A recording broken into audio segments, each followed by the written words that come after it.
It's ball talk. It's ball talk, baby. It's ball talk. It's ball talk, baby. It's ball talk. It's ball talk, baby. It's ball talk. It's ball talk, baby. Baby. Hello and welcome to the Ball Talk podcast. I'm your host, John Sock, and as always, I'm joined by my main man, Chaz Jurgens. You know who it is. And today we're lucky to have my great friend and current player for the IMG national varsity team, Joshua Ozabor. Josh, how are you doing, my man? I'm good. I'm good. Ready to be here. Excited. It's an absolute pleasure to have you on. I'm happy to hear that. I want to start. How about we start by telling the audience like who you are, where you're from. Okay. Let everyone know about who you are, like a classic like media bio type thing, you know? Well, as you said, my name is Joshua Ozabor. I'm from South Africa, but I'm really Nigerian. I came here in 2017, straight from South Africa, and I've been in IMG for 4 years. Yeah, that's basically me. How did you get to IMG? What made you make the choice to go to IMG? Well, where I'm from, like, basketball really isn't like that coveted. Like, we don't have any indoor courts. Everything's outdoor.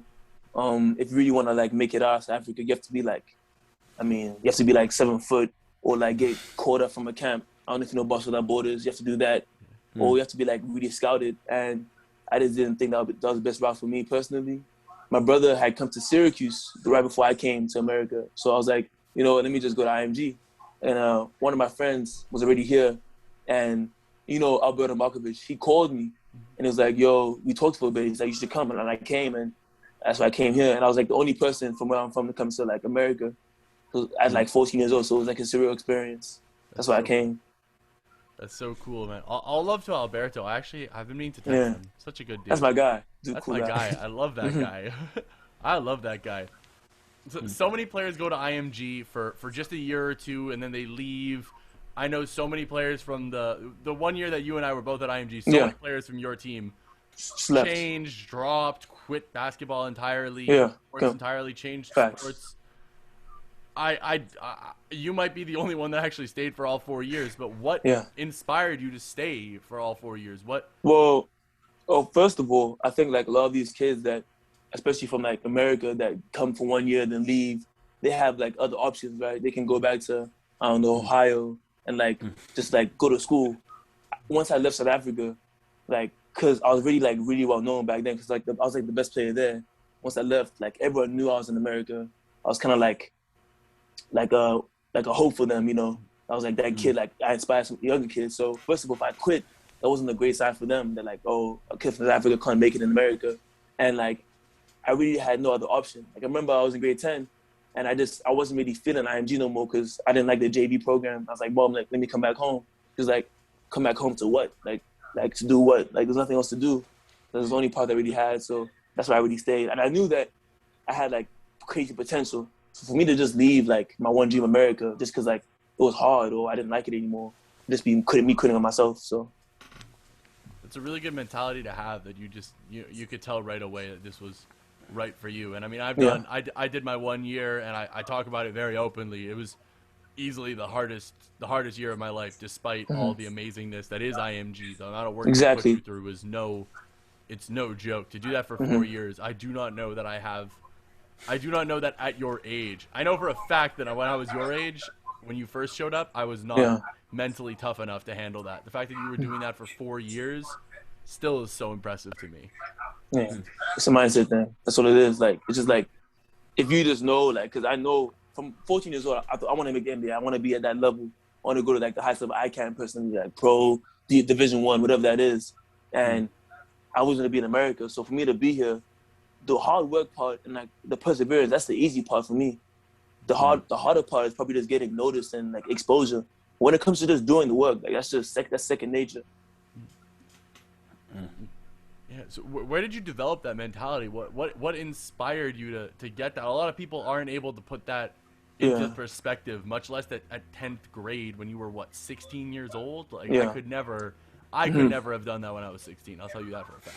Well, first of all, I'm religious, so like comes from the like I'm Christian, and God always talks about like follow God's plan, and choose the talent He gave you, and I believe that my talent is hard work. Like I'm just gonna always work hard, and I came from a very disciplined like African home, and my dad would always talk about hard work and like as a person I am in this world, I'm gonna have to work like twice as hard to get where I want to go.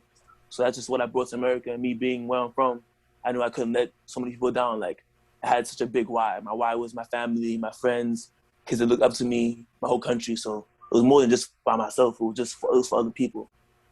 That is so impressive. And that mentality of just work hard and never quit was never more evident than it was for you when during the quarantine, when the pandemic hit. And can you take us through that? We both watched the mini doc from IMG where they talk about it was just you and Musa there. Please, like, tell the audience about that experience. Like, was it actually just you and Musa, by the way? I want to know. Or yeah, it was let me count, like six to eight people in total for basketball. So insane. It was actually crazy. Like right before quarantine happened, around like January, February, I got diagnosed with something called rhabdomyolysis. It's when you work too hard and your muscles break down and release enzymes in your kidneys. So basically, like, they told me like I almost died or whatever. Like, so I had to like stop playing basketball for like a month. So as soon as I got back to play basketball, like around late February, mid-February, that's when like COVID started to come in America. And then spring break, March, that's when I officially got fully back. And that's when it hit the pandemic. I mean, I had to stay here. So I was ready in this, like, I have to get back to where I was before mode. And everyone that was from like the States went back home. And it was just me, Musa, and like 6 other kids. So we had like the whole gym from like 8 to 12. And then also in the afternoon, like basically the whole day. I'll come there at 8. I would get my handles in for like an hour, shoot for like an hour. Then I'll work out with the coach. Me and Musa work out with the same coach for like an hour and a half every single day. And eventually we started going out, the turf, right? The turf by the basketball court. Yeah. We go out to the turf. We'll start doing athleticism stuff, speed stuff. We go to the stadium. We go weightlifting. That was like the whole summer. And it was like an everyday thing. Like we really didn't like take any days off because that's all we had. And honestly, if I didn't stay during the summer, even though it was like one of the hardest things I've ever done, I wouldn't have been a national team because the improvement that I made, like I grew, I got faster, I got more athletic, became a better shooter, better handler. Like it was crazy. So I just feel like it was God's plan for me personally to stay during the summer. Was it your choice? What went into the choice for you to stay? Oh, was it just like, I know that person? Like I was also in the States when the pandemic hit, and my fear, I went right home because I was worried I might not be able to get home. What was going through your head? So the flight from America to South Africa is it's 16 hours, and like it's extremely expensive. So like if you're gonna fly, like you better stay there for a while. And I knew that if the COVID hit, if I go to South Africa, I'm not gonna be able to come back, like maybe not for the whole school year. So that was the first thought. And then before I could even like think about maybe if it was worth it or not, they shut down like flights to South Africa. I couldn't even get a flight, like even if I wanted to. And then at first I was like, dang, I really want to come home. But I was like, around like April, April, June, I was like, this is the best decision for me. And I just decided to stick it out. Like it was crazy because we really couldn't leave campus. So I didn't get a haircut for like basically most of 2020, from like January to like September. Like it was insane. And like I still, like to this day, I still haven't seen my family since like the night 2019. So like I didn't know what I was getting into it like on March, but like in the end, it was all worth it, really.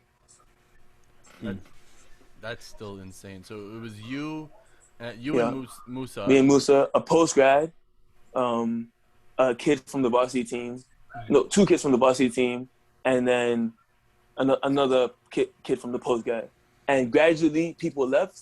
So, like, really, in the end, like, when it came to, like, the final day in August and school started, it was just me, Musa, and another kid. That was what it was. That's insane. Did you guys get to work with coaches? Were coaches there? So I don't know if you remember Coach Jesse. Of course I remember Coach Jesse. Yeah. Dude, I love Coach Jesse. Wasn't he your coach that one year? Wasn't he? No, he was my coach, but he worked me out like every day. Yeah, so love that guy. I would work out with him like an hour and a half every day. It was insane. Like this we would do was so like intense and tiring that like it got us to a level like we're really locked in the whole summer.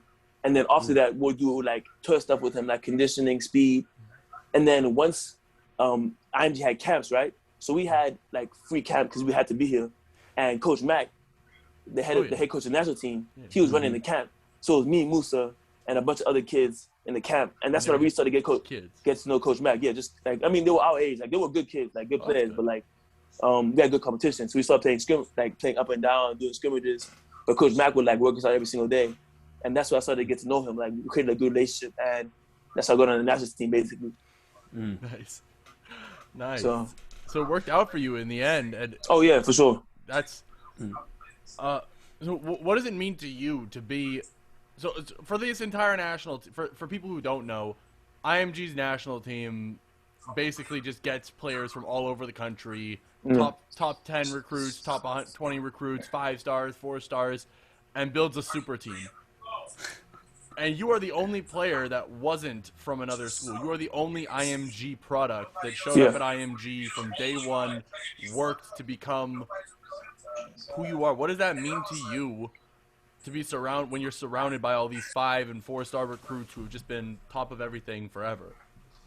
Yeah, man, like it's kind of crazy because I remember when I come as a freshman, like the national team was like really good, but I didn't really look at them like that. It wasn't until my sophomore year when they won the national championship, and I saw like, dang, these guys are they're elite, like they're like the best of the best.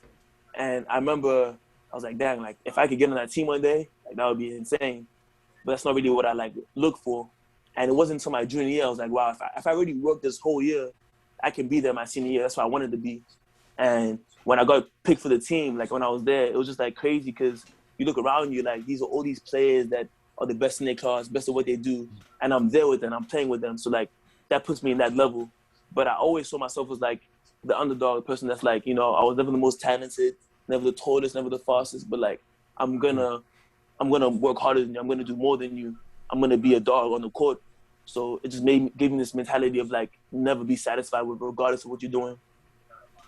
That's I mean it's still crazy to me from me to see because I mean when I was there you were a freshman, and I mean like, it's crazy to see the transformation that you've made as both a man and as a basketball player to the point where you've come today, and I'm so happy for you that you are the IMG kid to make it through the ranks and make this national team. Full of all that. I'm so proud. I'm so happy for you that you managed to accomplish that. With that said, how do you find your role on a team like that? This is a team where everybody is superstars, league bound. What they've already had over more than 2 guys get drafted to the league. 2 or 3. Yeah, they got 2 more that are going to get drafted this year at least, and they got more guys that are in the pipeline. This is a team full of NBA guys. Yeah. How do you find your role on a team like that?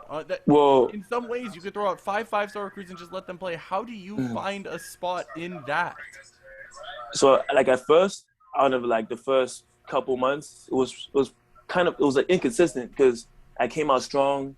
First practices, I was hitting threes, you know, making big plays, and I was like, I'm pretty confident. But as time started to go on, like I started to get less and less confident because I'll be nervous not to make a mistake. When you make a mistake, there's someone right behind you ready to take your spot. You know what I mean? You have to like be ready all the time. And a big thing on the team this year was taking charges. The first like 3 months, I was never a charge taker my whole life. I never needed to take charges. And Coach Mack would always be like, yo, what are you doing? Take charges, like shouting at me in practice. You know, tough enough. Like it got to my head eventually. I'm like, at some point I'm like, bro, like forget it, I'm gonna take charges. So then it started in like December or like November. I just became like the best charge taker on the team. Like every single time charge every single possession. And like I was talking, playing defense, setting off-ball screens, doing all these little things like first in like sprints, 17s, you know what I mean? Like stuff like that.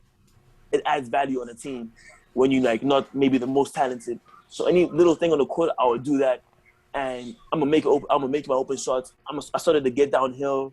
I started to be more aggressive on offense and defense. So it was just fitting in those little gaps of like those little intangibles that really like helped the team in a full capacity. And help them you did. You guys, your team wound up being a 3 seed in the Geico National Tournament. Won a game even on big screen on ESPN2, if I remember, which is huge. Like you were on ESPN, dude. That's I am so happy for you. That's insane. Yeah. What was the experience? What was the experience at Geico like? Obviously, it didn't end how you wanted it to, but still, it's just impressive you guys made it. What was it like? How did they handle it? Was it weird with the whole pandemic? Tell us about it. No, it was actually very like professional in my opinion. We had to get COVID tests every single like morning, but besides that, like it was pretty like smooth sailing because we didn't really see that many other teams in the hotel.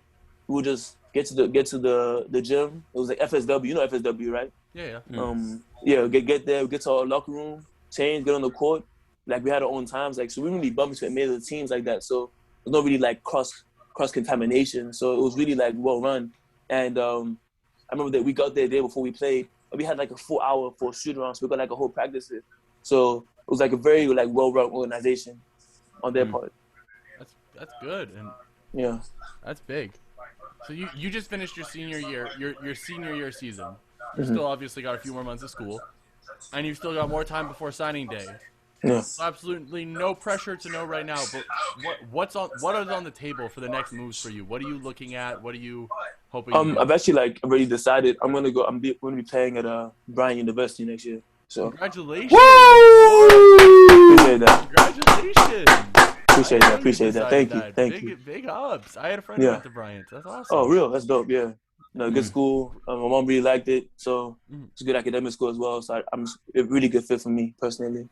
Like Bryant up in the northeast, eh? Yeah, Rhode Island. Make sure to come say what's up. That. Both of us are not far from there. We'll come. We'll drop by. We'll watch a game. Where you guys at? We're up in Montreal, Canada, but I'm usually stationed in Boston. So. Okay, that's dope. Yeah. I'll make sure to come by for a game. That's awesome. Yeah, I'm so happy for you. Appreciate that. Yeah. Thank you. I had no idea you committed. It actually like recently it just happened. So like if you asked me like a month ago, I didn't know what I was gonna do, but it just happened like in the full suit. So I asked you like a week ago and you didn't even tell me. Yeah. So I'm so happy for about you. that. What? Damn. Thank you. That's amazing. Yeah, that's fantastic to be able to Appreciate that. What was the experience like that deciding at college during a pandemic? Obviously you can't just go on official visits every weekend and all that. How did the process work for you in terms of choosing Bryant? Well, because I had as soon as the season finished, I made my highlight tape, and I was just sending out to coaches. I was talking to coaches, making connections, getting on phone calls, doing all of that. And my coach Mac, he knows the coach at Bryant really well, one of the coaches there, and he got me in contact with them. And I had already applied to the school, and I got there based on my academics already. So I talked to him, we had a good phone call, and then he offered me a spot there, and like it just all went down. Like I didn't really have to look at the name of the school, so that's how it really went down. That's awesome, man. That's great to hear. And you mentioned academics. How hard is it to balance your academics while also being on this super varsity team? Like varsity? So like all my other years at IMG, I took like either an honors course or an AP course. But this year, like I just decided just to go all regular because it's really a full commitment. Like what we do, like it's insane. Like I mean, I haven't really gone into detail, but I might as well just do it right now. Like if you like on my part at least, I'm waking up at like 6:30, getting breakfast because you have to send out breakfast pictures. Then I go straight to the gym around 7:15. Either get a workout by myself with another player or with a coach. Then we have weights at 8:30, do weights for an hour. Then we have probably go outside, do some sleds or some conditioning. Then straight into the court, 2-hour practice, full intense practice. After practice, probably some shooting before we have school, shoot with the coach. Go to school, come back. As soon as school finishes, you take your stuff in your bag from school, go straight to the gym, have an hour workout by yourself with some players or the coach. And you're finishing the day at like around 7:30. And you have to get back to your room, then do some homework and get ready for the next morning. At some point, you need to eat. I Exactly. remember that schedule. There's no time. Exactly. Wow. I get why you didn't do the AP classes. I remember how hard it was to balance time my year at IMG. And it definitely was something I experienced during my brief time as a college athlete. How was how was it having the IMG experience for 4 years? Oh my gosh. I mean, the amount of support they offer, how was it? A lot of people tell you some people don't even like it here. I think it's not professional, but I mean, I think it's a blessing. I think it's paradise in my opinion. I mean, it's for me, it's 50-50. It's the best facilities in the world, best coaches, best minds, but that's half of the battle. You have to do half the rest of it by yourself. You know what I mean? Go in there by yourself, do your own work. But the combination of the facilities and my own work ethic just made a beautiful match. I just got better so quick. It was just seamless. It was every single day, and I loved it here. It was what I needed. It was paradise. That's so good to hear. I'm so happy to hear that for you. I know your work ethic, and I know how good a fit that was. IMG Academy, it's more than just a school. For all the listeners, it's also a training center for professional athletes, home of the NFL Pathway Program, and they run so much pre-combine training for both the NFL and the NBA. In my 1 year there, I met so many professional athletes, including Marshawn Lynch, the most famous one that I can name drop. Oh, Josh, you've been here for 4 years. The seniors from your freshman are in the NFL and the NBA now. There have been so many professional athletes that have walked through. You were here for the WNBA bubble. You've been here for everything. Who is the most famous professional athlete you've met? But more importantly, who's the nicest? John Morant. John Morant? That's so I was cool, a John. sophomore. Oh my God. And my coach, not my coach, but really close. You know Coach JT, I don't know if you know him. JT, yeah. Yeah, so he was training Ja like one-on-one. And I was really close to Coach JT, and I ended up meeting him like in the weight room and on the court. And I went down to play with his team, Coach JT, and Ja came to watch us play for like a whole weekend. And he was like giving me advice on the sideline. His dad and I were talking and had like a great game. And I took pictures with him. And that same year, after school, we'll do pickup, and Ja would come through for like, it was like 5 games. We played pickup, and I was on his team. We would talk a lot. He told me to shoot it. And there was one day, crazy thing happened. Everyone pulled up. So it was Ja, Josh Green, Armando, Jeremiah, like basically most of the national team, Jay Walk, like all of them. And Ja was there. And like all the best players in the academy came and we all played pickup. It was insane. So yeah. And I talked to Ja like a little bit. Like, I'm not saying I know him like really well, but like I've talked to him a fair amount. So that was definitely the best player that I know, and like one of the nicest I know, definitely. That's so I mean, that's awesome to hear. I'm a huge John Morant fan, so that's awesome to hear that he's a good guy. There's nothing you love more than to hear that he's a great guy. He's a good guy. Chaz, you got one? Yeah, I wanted to talk about, you said you were there for the quarantine. It was just you, Musa, a few other guys. You were working out a lot, made a lot of gains, a lot of progress, I'm sure. But the main parts of that is being able to eat, stretch, recover properly. How was that process like with having the limited people on campus? Like, did you get all the support that you guys would normally have? Honestly, no. Like, there were no trainers there. Because at some point, they actually cut off the connection between athletic trainers, including like athletic coaches and players. So like all we had was the basketball coaches. We didn't have no athletic trainers or strength coaches at all. All we had was like an online service. So what I would do is like, you know, if I felt sore or tired, after I practice in the morning or in the afternoon, I would go straight to my room and just sleep. I got like so much sleep during quarantine. I would wake up at night and I had a foam roller in my room. I would do like a foam roll routine, stretch, you know, and like anything I needed for myself. And that was basically it, just sleep, stretching, and like proper, like it was a routine every single day. I didn't really change anything up. I did my jump rope, I did my handles, my shooting, nothing that would like really tire me out too much because I had to keep my routine every single day. It was consistency, really. Yeah. And then for food too, they had people bringing stuff to you guys, or what was going on? They had the cafeteria working? The cafeteria was open. It was short in hours, but it was open basically, yeah, the whole time. I did a little research on you when we were getting ready for this. I saw you had worked with Basketball Without Beyond Borders and the junior NBA stuff. What was that like, being able to meet NBA guys and coaches when you're just a kid? Like, what was that experience like at home, being able to do that type of stuff? I mean, two-time MVP, come on now. Yeah. Two-time MVP, come on now. Appreciate that. No, that was a dream. I mean, junior NBA was like a movie because it had just come to like South Africa as soon as I got like old enough, and my team was like the best team there. So we were just killing teams, and I saw NBA players, and like it was like all the dream. And Basketball Without Borders, that's what, if you're like a kid from South Africa, that's all you talk about. That's all you want to do.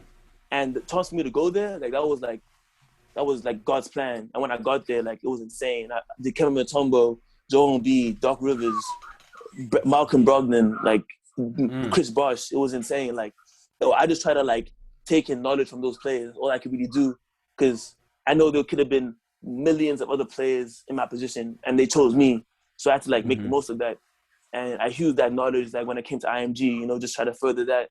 But those experiences that I'll never like forget ever. It was like in me forever.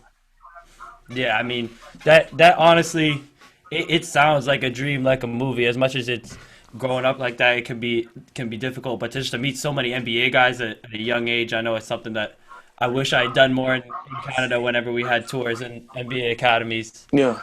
I wanted to say, obviously you got crazy good work ethic. You're a hardworking guy. What can we expect from you first freshman year, Brian? What are you looking to coming out to do? What's coming to the game that's going to be different? People aren't ready yet. You're just coming Um, out dominating. You're going to be locking everybody up. We're shooting 45% from three. What's coming out this year? yeah. For me, it's really just gonna be a mindset thing of being overly aggressive whenever I can. I feel like this year at IMG, when I got the opportunity, I wasn't as aggressive as I needed to be.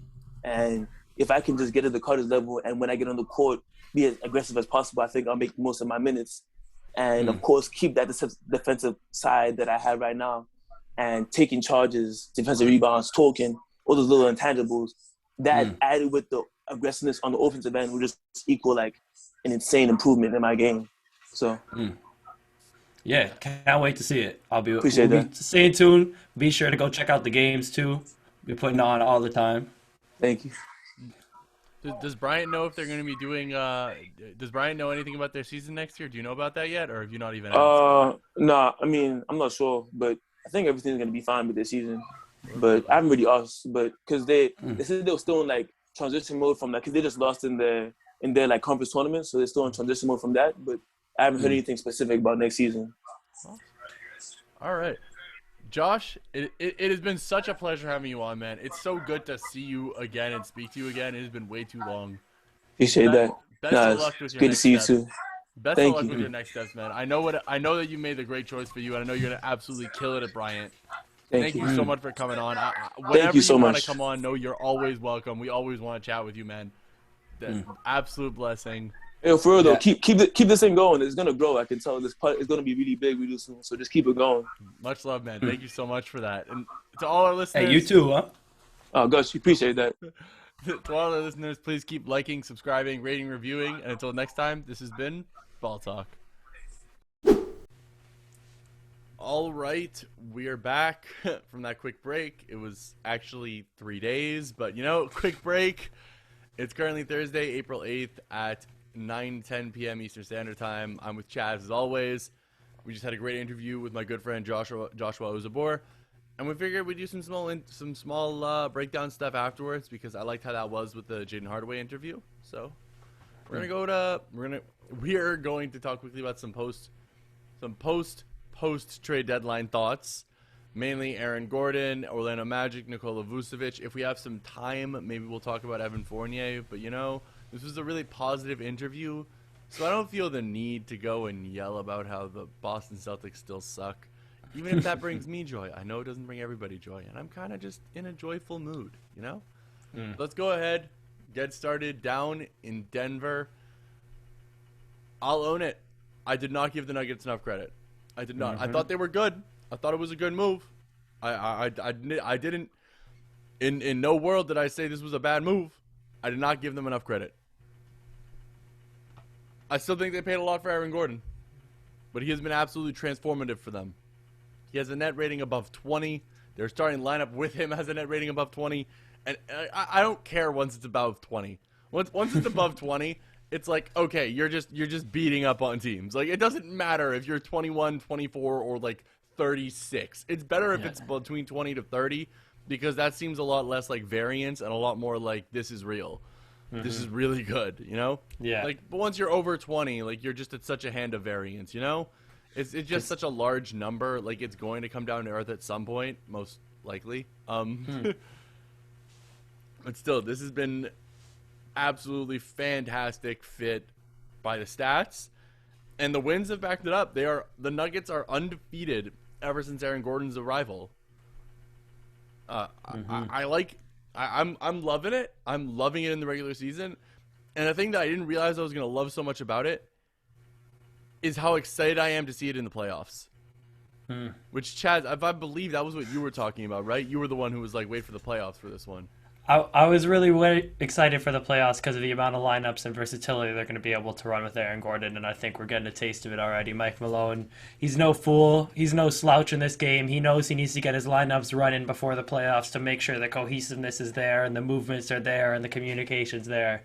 And you could see it already. Aaron Gordon's been just tasked with that primary defensive assignment, letting Michael Porter Jr. and Jokic just help in the lane, get their long arms and their good eyes in the passing lanes and gets blocks, gets steals, and then just get out in transition. And I mean, what else could you ask for from a slasher than a guy built like Mr. 50? I'm loving it. I'm loving. I do think that having a Gary Harris type player would benefit the Nuggets team a lot.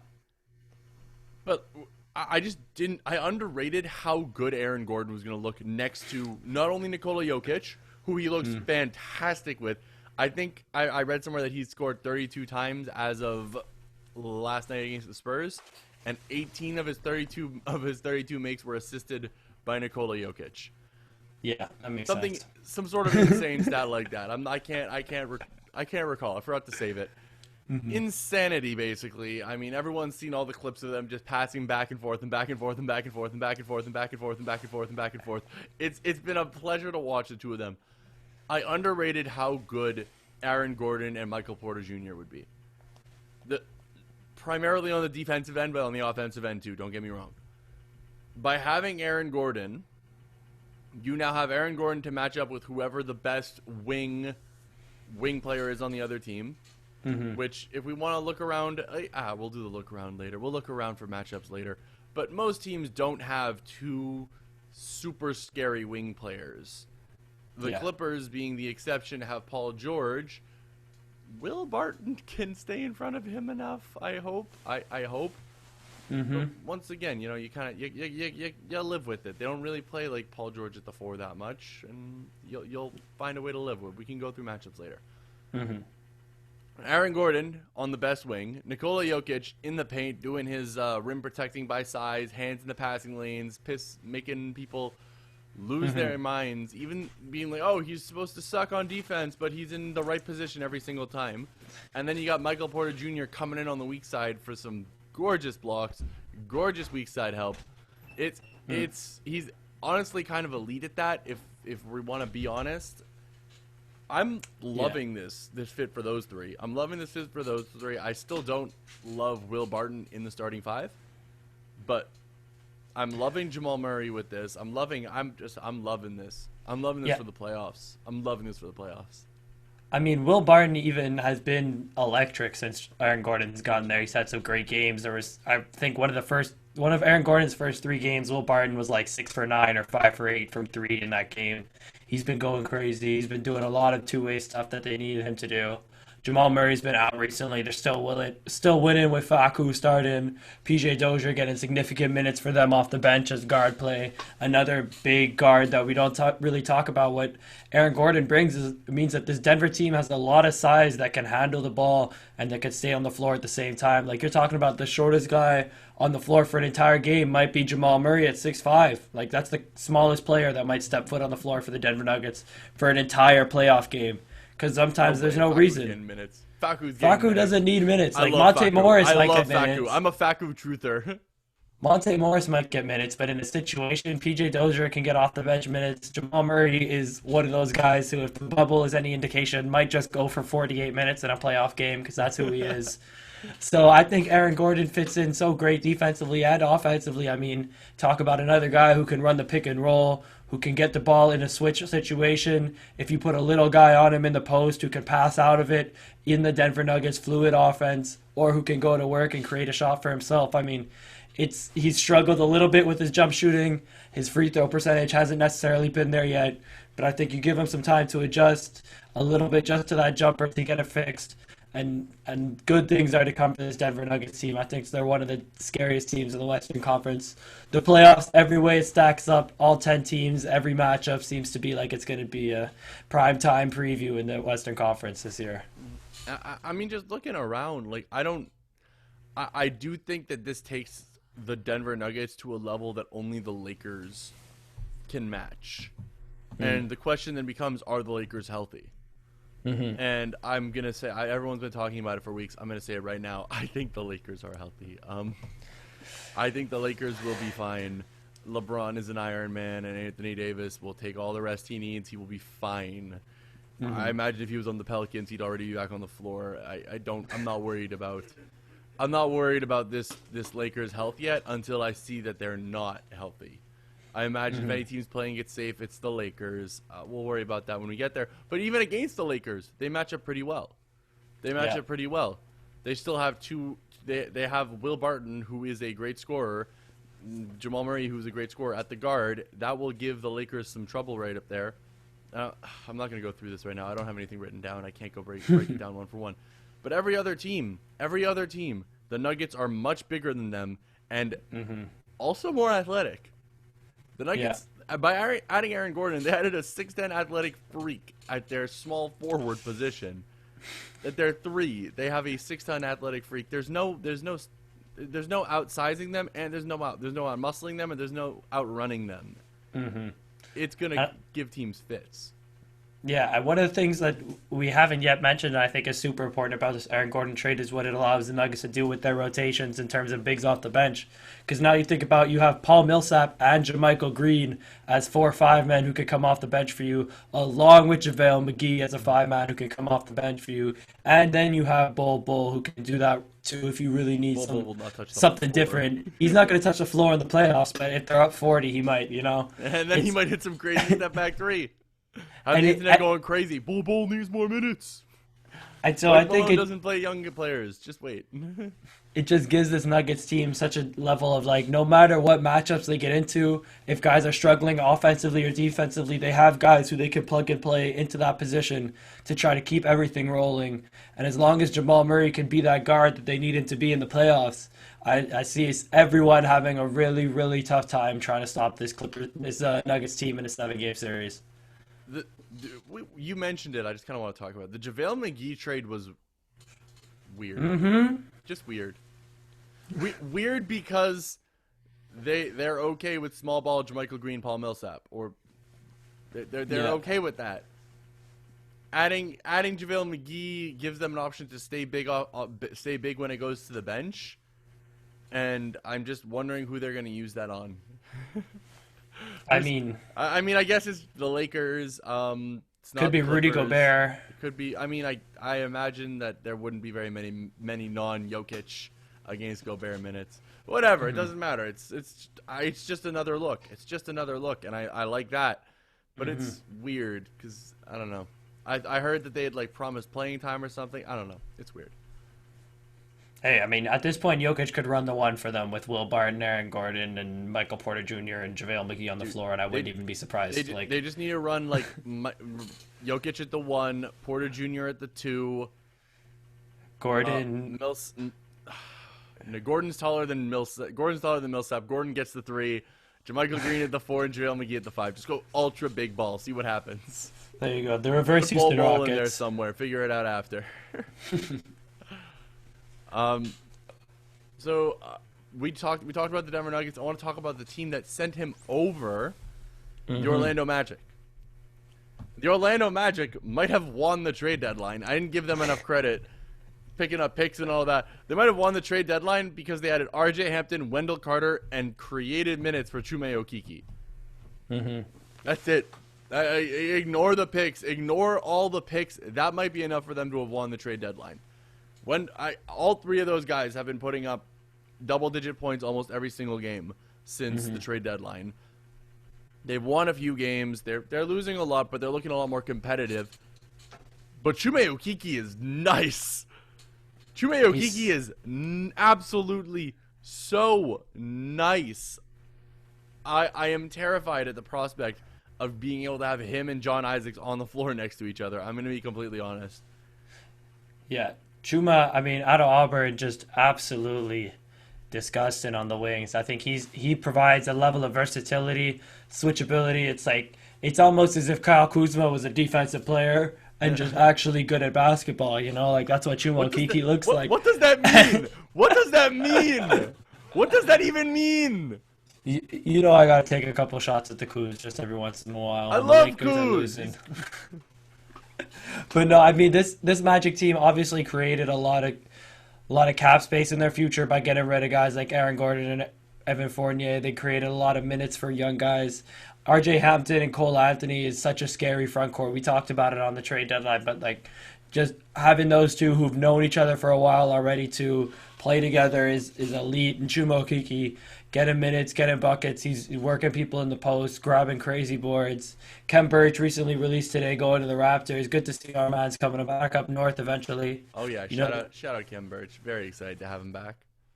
And this Orlando Magic team, I mean, they're rebuilding. They clearly got a lot of young assets, and I think there's not much more they can do other than retool and rebuild their team. And with so many young guys who look to have promising futures in the NBA, and then so many picks that they've added through this trade deadline, I think they're in a very good spot now. It's crazy to see how some teams are still not necessarily competitive going towards the playoffs, but still their fan base can look at that team and be like, you know what? I'm excited for what we got going on in our future because we got a lot going on right here. And I think Orlando can do that. And a quick shout out to our program favorite, Cole Anthony. 13.7 assists last game. I don't know what people don't see in him. I still don't know. He just plays the game on a higher level than anyone else, and I love him. Shout out Cole Anthony, man, and his Crocs partnership. Shout out to that too. We mentioned Ken Birch getting bought out. What are your thoughts on Mo Bamba? Have you been able to watch him since the deadline? Or watch him in depth? Obviously, we've both watched him, but given him a good look. I haven't given him a lot of watching time. I've seen probably 10, 15 minutes of Mo Bamba on the floor in a couple different games here and there. I see him doing a little bit of pick and pop, a little bit of mid-range work.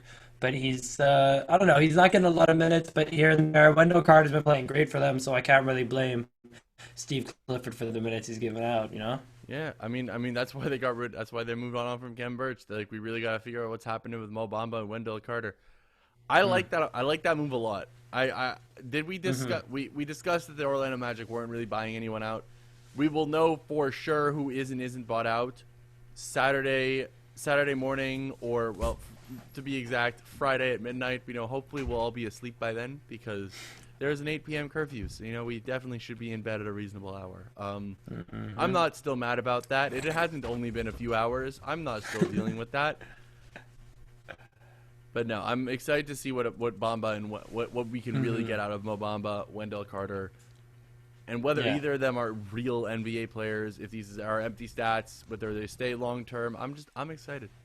I'm excited for the Orlando Magic rebuild. I'm excited for the Orlando Magic next season. That is going to be fun.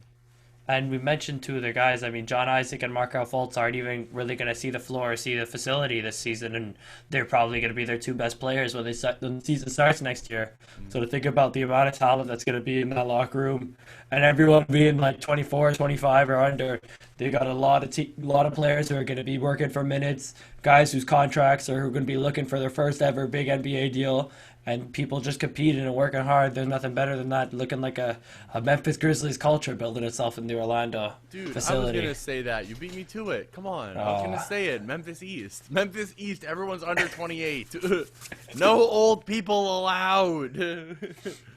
Said, were you born in the 90s? You are too old. 80s. I don't know. Whatever. I'm not going to do the math on when it's too old to be playing for the Orlando Magic. The last major positive trade that I want to talk about is the Nikola Vucevic trade. Someone who is definitely too old to be playing for the Orlando Magic, apparently. Yes. Well, I said positive, but I didn't want to spoil my thoughts on it. But then I did spoil my thoughts on it. Chaz, what are your thoughts on the Nikola Vucevic experiment so far? I mean, I think he's been scoring well. He's clearly fit into the team in the sense where he's getting his touches and he's able to create, and his team is not necessarily succeeding yet, but they're working together.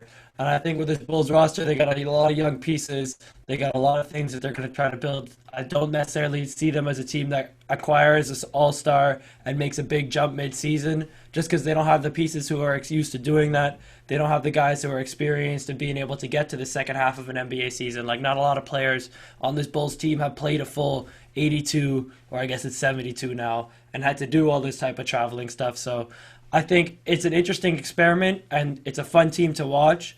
but they aren't winning the way they need to be, and the Bulls should really be gunning for like a top 6 spot. They'd want to get themselves out of the play-in performance, and honestly, the fact that they haven't gone undefeated like the Nuggets since the Vucevic trade, I don't even know if they can get themselves into the top 6 in the East anymore. I mean, yeah, you kind of just hit the nail on the head with that. I will say I do think that they can still make their way into the top 6 in the East, because I really think you only need to be, what, 2 games above .500? Hold up, I have it open. Yes, literally 2 games above .500 to be the 5 seed in the East. And, oh my goodness, the Bulls are 7 games below. But still, just to say, 1 little win streak, it's the East. It's totally possible. But we said it. I want to go back more to what we said when it first happened. We both liked the move. We both liked it. But we didn't like it because we thought that they were going to become a championship contender. This wasn't a move to make the Bulls championship contenders. I'm not surprised they're still losing. Yeah. I'm not surprised they're still losing.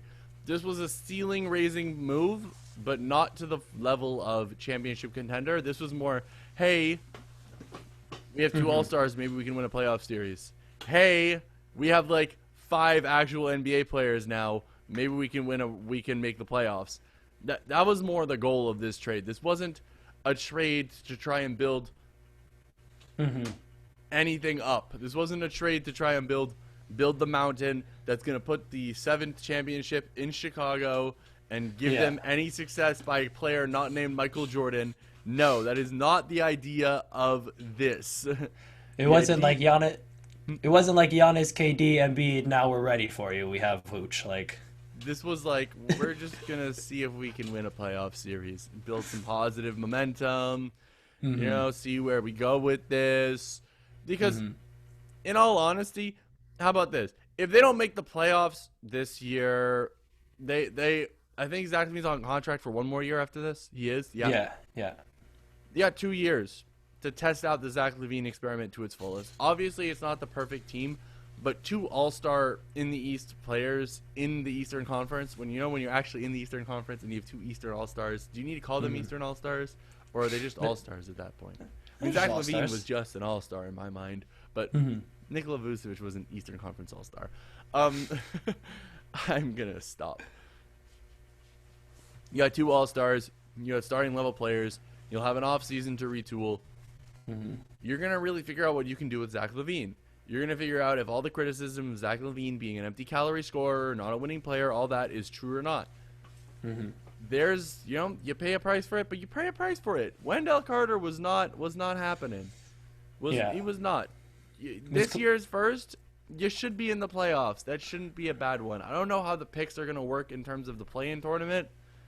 If it's just going to like jump up to, I think it would be 15, I guess. If they were the lowest rank, I guess. If it'll just be the first pick outside the lottery, or if it'll still be a lottery. Well, no, it'll be 11 even, because there'll be 5 out on each side, right? Well, that's what I'm saying. That's what I'm saying. Is it going to be just jumped to the, like, how are they going to do the lottery? Is it play-in teams make the last 4 spots? I'm pretty sure if you don't make the playoffs, if you lose your play-in game, you're still in the lottery. But it hasn't been well I'm not sure. Something for another episode. If you win your playing games, you jump up and everyone else moves a slot down to fill. That makes sense. So you're hoping you win the playing games, and then that pick is like a 15, and it's like, okay, is that still a valuable pick? Yes, but it's a pick. And then if you have to tear it down, it sucks to lose 1 more first, but you have to know. Better than investing a supermax into Zach LaVine if he makes all NBA, and then you kind of just have to deal with that. Yeah. Like you said, I think this is a really good move in terms of just developing the team and seeing what you have in your young guys and getting them some of that experience before. Like we said, it's not necessarily a piece that's going to put them over the top, but I think it's something that, it gets Zach LaVine maybe a playoff experience, a first round, see what he's about. Can he get you to the second round? What can he do in the playoffs matched up in some serious NBA playoff basketball? Get Patrick Williams some playoff experience, get Kobe White, Lowry Marketing, all these young guys, Troy Brown Jr. on your team who you want getting minutes, who are eventually supposed to be the pillars of your organization. You get them that playoff experience now, young in their careers. You teach them about going late into the season and what it takes to maintain and try to succeed in the NBA, and that way you try to build that culture within your team. So you bring in Vucevic so you can try to compete and get these guys a taste of what it is, so that hopefully they get a little arpsiku, and then it's like, okay, now I really want to go get the whole thing. So by the time Zach LaVine's ready to get a full deal, you're okay, we're going to pay him and we're going to run with these guys, or maybe we're not, sign and trade, or maybe we're going to get rid of one of these young guys and bring in another vet because we know Zach LaVine can do it right now with two of them, and if we bring in someone else. I think it's either way, it's a great move in Chicago. It's great to see another team trying to compete. I mean, that's what I said, the trade deadline, that's what I love about it. It's great seeing teams go out there and try to make moves towards the playoffs, and I think this is one that puts Chicago in a chance to get their young guys some real experience and really put themselves on the map in terms of teams trying to move forward and be competitive in the second half of this 2020s right here for the NBA. Yeah, and like just one last thing to close it out on the Bulls. One advantage I find is that defensive players get better in the playoffs. I know we talk about, there's a big debate going on how valuable is playoff experience. Mm-hmm. And I'm going to say for defensive players, it is incredibly valuable to get in there and learn what it takes to defend playoff guys, to learn how to defend with that scouting report, with the days of scouting reports, playing the same matchup every day for at least 4 games, at most 7. Very valuable for defensive players, in my opinion. Mm-hmm. Getting that for Pat Williams will be very, very, very useful. And if he develops well into a hybrid post, even though people are pushing more for him to be a Kawhi type, I have hope, I guess. I have hope that we could see that because, winning. I accidentally applied to a research symposium with the Ball Talk podcast because I didn't know what I was applying to. And so I decided to submit my abstract for the Golden Triangle.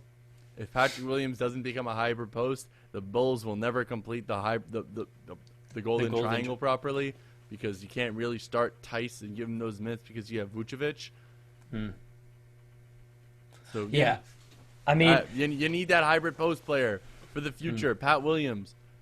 But for now, there's a low-seeded playoff team. It'll do its fun in the first round. It's a team that you don't want to play in the first round, and that's really good, right? That's really good.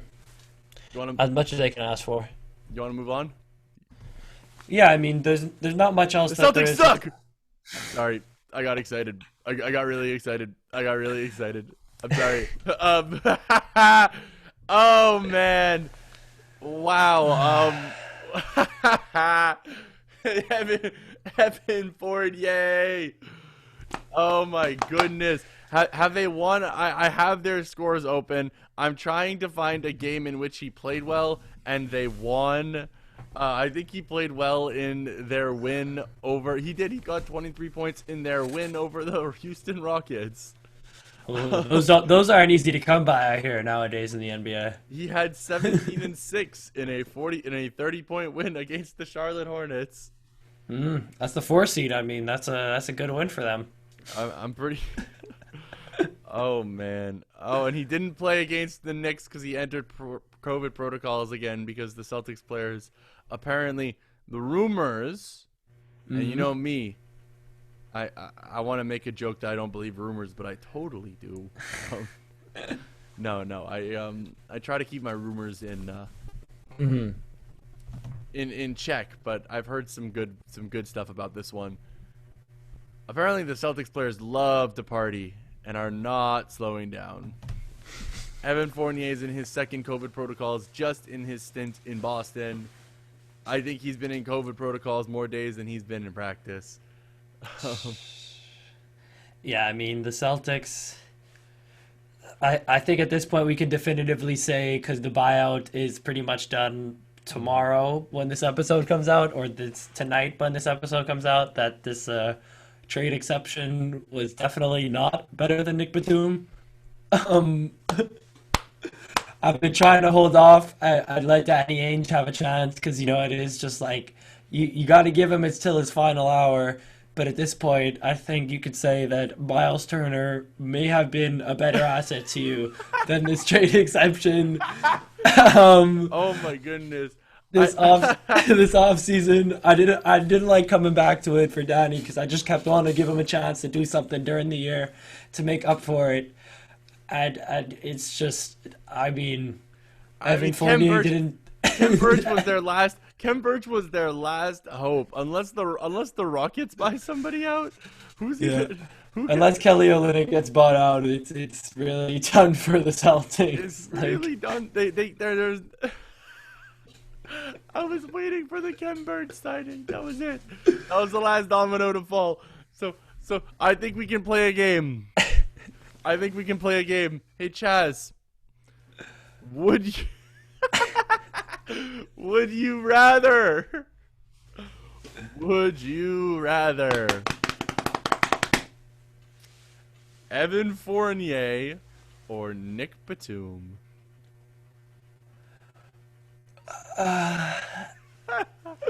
Evan Fournier is still the better player. You're a nicer man than I am. Evan Fournier is still the better basketball player. He is the better player, but Nick Batum. How about this? For the Boston Celtics roster, would you rather Evan Fournier or Nick Batum? Here's the thing: if you had asked me this question pre-trade deadline, would be a very different answer.